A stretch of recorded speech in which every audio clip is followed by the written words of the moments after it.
जेनिल की मौत का बड़ा अफसोस है।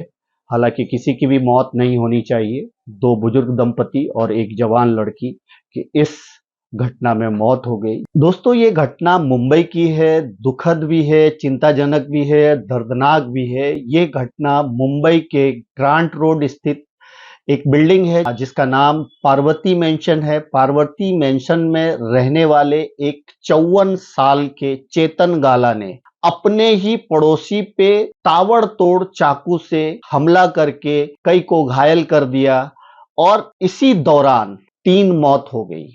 दोस्तों, ये मामला कुछ इस तरह से है कि पार्वती मेंशन में रहने वाला चेतन गाला वो वहां ही रहता था, उसकी फैमिली के साथ रहता था। लेकिन कुछ दिनों पहले उसकी फैमिली यानी चेतन गाला की फैमिली, उसकी बीवी और बच्चे ने उसे छोड़ दिया था। छोड़ करके वो लोग दूसरी जगह रहने के लिए चले गए। अब चेतन गाला अकेला हो गया था और चेतन गाला को ऐसा लगता था कि इन सब के पीछे यानी उसकी जो पत्नी है, उसके जो बच्चे हैं, उसको छोड़ करके जाने की वजह उनके पड़ोसी है। पड़ोसी की वजह से वो लोग चले गए। उसने ऐसी मानसिकता बना ली थी। मतलब हत्या की वजह आप सोचो क्या है कि पड़ोसी की वजह से उसकी फैमिली यानी उसकी बीवी और बच्चे चले गए और इसलिए वो इतना बड़ा कदम उठा रहा है कि उसने हत्या क्यों की। ये जो वजह सामने आ रही है वो ये है। शुक्रवार की दोपहर को चेतन गाला अपने घर से बाहर निकलता है। पड़ोस के घर के पास ही बैठे हुए जो पैसेज होता है उसमें जयेंद्र मिस्त्री और इलाबाई मिस्त्री दोनों पति पत्नी है। जयेंद्र मिस्त्री की उम्र 77 साल, इलाबाई मिस्त्री की उम्र 70 साल। दोनों पति पत्नी आपस में बात कर रहे थे कि अचानक जो है चेतन गाला आता है और चाकू से ताबड़तोड़ उन पे हमला कर देता है। क्योंकि ये लोग बहुत बूढ़े थे, बुजुर्ग थे, जिसकी वजह से ये लोग विरोध नहीं कर पाए और गिर पड़े। उसी बिल्डिंग की गैलरी में हाउसकीपिंग का काम करने वाला प्रकाश वाघमरे वो सो रहा था। वो आवाज सुनता है और उसकी नजर मिलती है तो अब ये जो है उसके ऊपर भी झपट्टा मारता है और उसे भी झपट्टा मारते हुए चाकू चलाता है। लेकिन उसके पास जो है पिलो था तो पिलो से उसने बचाव किया और उसको कम घाव आया। ये सब शोर सुन करके फर्स्ट फ्लोर पे रहने वाली चेतन की बीवी की सहेली स्नेहल ब्रह्मभट्ट और उनकी बेटी जेनिल भी ऊपर आ जाती है सेकंड फ्लोर पे। और जैसे ही चेतन उसको देखता है उसके ऊपर भी वो हमला कर देता है। चेतन पे जैसे खून सवार था, वो कुछ भी समझने को तैयार नहीं था, बस उसे हत्या करना था, उसे चाकू चलाना था। अब इन सब मामलों में अगर देखा जाए तो वो अचानक ताबड़तोड़ 10 मिनट के अंदर चेतन गाला ने 5 लोगों को घायल कर दिया। पुलिस को खबर दी जाती है इस बात की, लोग जमा हो जाते हैं, लेकिन कोई भी हिम्मत नहीं कर पा रहा था बार बार जो चाकू से हमला कर रहा है उसको रोके। क्योंकि लोगों को डर था कि कहीं उसे भी चाकू ना मार दे और इसके सर पे जैसे खून सवार था, वो ताबड़तोड़ कंटिन्यू चाकू से हमला करता जा रहा था। और हमला करने के बाद जब लोगों की भीड़ बढ़ी, पुलिस आई, तो चेतन गाला एक रूम में अपने ही कमरे में जाकर के बंद कर लेता है, रूम बंद कर लेता है और अंदर बैठ जाता है। अब पुलिस जो है जैसे ही आई, इन 4-5 घायल को जो है पुलिस जो है अस्पताल लेकर के जाती है। तो दो बुजुर्ग दंपति, एक की उम्र 77 साल, एक की उम्र 70 साल और जेनिल की उम्र 18 साल। बेचारी जेनिल, अभी उसने तो दुनिया भी ठीक से नहीं देखा था, उसकी भी मौत हो जाती है।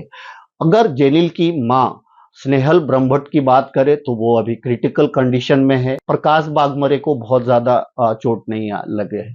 तो कहने का मतलब कि क्या हो गया है समझ में नहीं आता कि आप सोचिए, चेतन गाला की बीवी और उनके बच्चे छोड़ के गए तो इसमें पड़ोसियों का क्या कसूर। पड़ोसी में भी वो बुजुर्ग दंपति का बेचारे का क्या कसूर। वो एक 77 साल का, एक 70 साल का, वो अपनी जिंदगी के आखिरी पड़ाव पे, उनका क्या कसूर। ये पागल उद आता है और उनको जाकर के जो है चाकू मार देता है। अब ये जो बड़ा अजीब अजीब सी बातों पे आजकल हत्या हो रहा है, हत्या किन किन बातों पे हो रहा है समझ में नहीं आता। ये एक बड़ा ही दुखद है। अब तो लोग जो है पड़ोसियों से भी डरेंगे, यानी अपने पड़ोसियों से भी डरेंगे कि पता नहीं पड़ोसी के साथ रिश्ता रखे कि नहीं रखे। मुंबई का जो ये मर्डर है, एक तरह से हम कहें तो दिन दहाड़े ट्रिपल मर्डर हो गया। 2 घायल हो गए, 3 लोग मर गए, 2 घायल हो गए। वो परेशान जरूर बताया जा रहा है। चेतन गाला को जब लोग देख रहे हैं तो बता रहे हैं कि परेशान था, लेकिन ऐसा नहीं कि वो कोई पागल था या मानसिक इलाज उसका चल रहा था। ऐसा कोई रिकॉर्ड पुलिस को नहीं मिला है कि उसका कोई इलाज पहले से चल रहा था, यानी वो ठीक ठाक था। अब अगर उसके घर में इस तरह का प्रॉब्लम है और उसकी वजह से वो अपने पड़ोसियों को मार दे, तो ये कहाँ का इंसाफ है। तो दोस्तों, ये एक बेहद दुखद घटना है, और इसमें चेतन गाला, जिसकी उम्र 54 साल है, वो तो जेल जाएगा ही जाएगा। लेकिन अगर देखा जाए तो जयेंद्र मिस्त्री, ईलाबाई मिस्त्री, जो दोनों बुजुर्ग दंपति थे, 77 साल के और 70 साल के, इन दोनों की मौत हो जाती है। सबसे बड़ा अफसोस होता है उस 18 साल की बच्ची जेनिल का, जिसका कोई लेना देना नहीं। वो भी जो है कहीं ना कहीं इस हमले में मारी जाती है। जेनिल की मौत का बड़ा अफसोस है। हालांकि किसी की भी मौत नहीं होनी चाहिए। दो बुजुर्ग दंपति और एक जवान लड़की की इस घटना में मौत हो गई। ये एक बहुत ही दुखद घटना जो मुंबई के ग्रांट रोड से आई, और जिस बिल्डिंग में ये घटना हुई उस बिल्डिंग का नाम पार्वती मेंशन है। सेकेंड फ्लोर में ये वारदात हुई थी। आरोपी पुलिस की हिरासत में है। एक स्नेहल ब्रह्मभट्ट मौत और जिंदगी के बीच जूझ रही है। तीन की मौत हो गई। आप इस पूरे प्रकरण के बारे में क्या सोचते हैं? आपको क्या लगता है? क्या इस तरह की लोगों की मानसिकता क्यों होती जा रही है?